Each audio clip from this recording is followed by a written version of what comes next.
Roy Lee was a 21-year-old Columbia University student with a business idea that got him expelled. His product? Helping software developers cheat their way into jobs at Google, Amazon, and Microsoft. For fees between $200 and $1,000 per session, his platform, Interview Coder, fed real-time answers to candidates during technical interviews, invisible to the hiring managers on the other side of the screen. The service assisted over 1,000 interviews in under a year, boasting a 65% success rate. Lee didn't hide what he was selling. His website openly advertised undetectable cheating. Columbia eventually kicked him out, but the genie was already out of the bottle. Nearly half of all candidates for software engineering positions now use some form of AI assistance during technical interviews. What began as a pandemic-era workaround has evolved into an arms race between job seekers wielding invisible tools and companies desperately trying to verify that the person answering questions actually possesses the skills they're demonstrating. The technical interview, once considered the gold standard for measuring programming ability, has become a theater of sophisticated deception. The pandemic forced hiring into virtual spaces almost overnight. What started as a temporary necessity became permanent practice, offering cost savings, scheduling flexibility, and access to global talent pools. But the webcam format created a fatal blind spot. Candidates could easily access AI tools, second screens, or human helpers just outside the camera's frame. The temptation proved irresistible. A study found that 1 in 5 technical hiring processes displayed clear signs of AI-generated assistance. 27% of respondents admitted to using AI for real-time answers during interviews. The honesty of that admission suggests the actual number runs considerably higher. LeetCode became the battlefield's training ground. The platform hosts algorithm and logic problems designed to simulate technical interview challenges, and over 70% of Silicon Valley applicants use it as fundamental preparation. But AI models like Claude and Codex transformed LeetCode from a study tool into a cheat sheet. These systems solve over 92% of the platform's hardest problems in seconds, generating clean code in multiple programming languages with detailed explanations attached. Why spend hundreds of hours grinding practice problems when a machine can deliver flawless solutions while the interviewer watches you pretend to think? Roy Lee built Interview Coder precisely because that grinding broke him. He claims the endless LeetCode preparation pushed him toward burnout and nearly made him quit programming entirely. His justification carried a pointed critique. If tech companies call themselves AI first and celebrate artificial intelligence as the future of productivity, why should candidates be forbidden from using these same tools to demonstrate their capabilities? The argument has a certain twisted logic, even as it ignores the fundamental purpose of evaluation. The industry's response has been reactive and fragmented.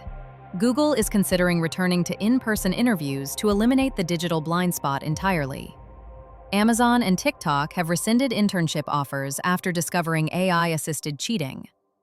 Anthropic and Deloitte now include explicit policies prohibiting AI use during hiring processes.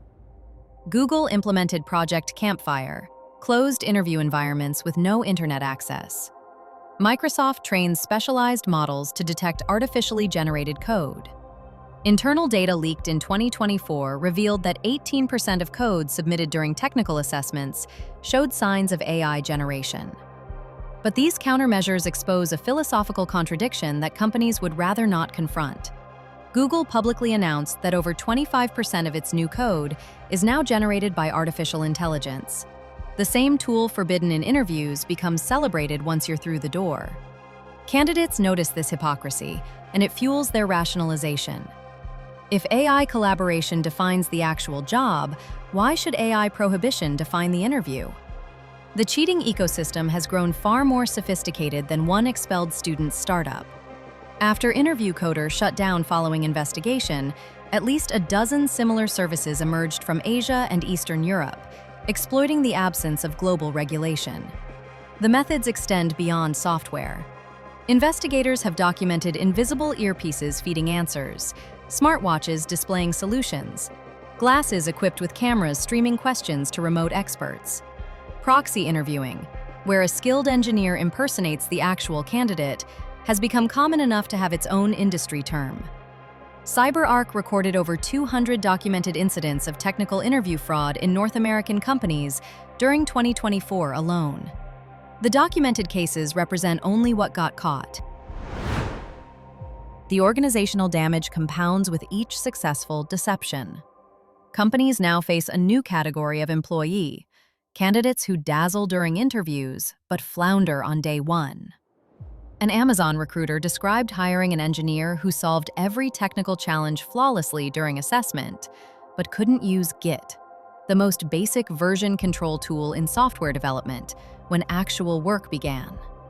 The interview measured something, just not the ability to do the job. This dysfunction forces uncomfortable questions about what technical interviews actually evaluate. The traditional format, timed algorithmic challenges solved under pressure, emerged from an era when coding ability correlated reliably with problem-solving performance. That correlation has shattered.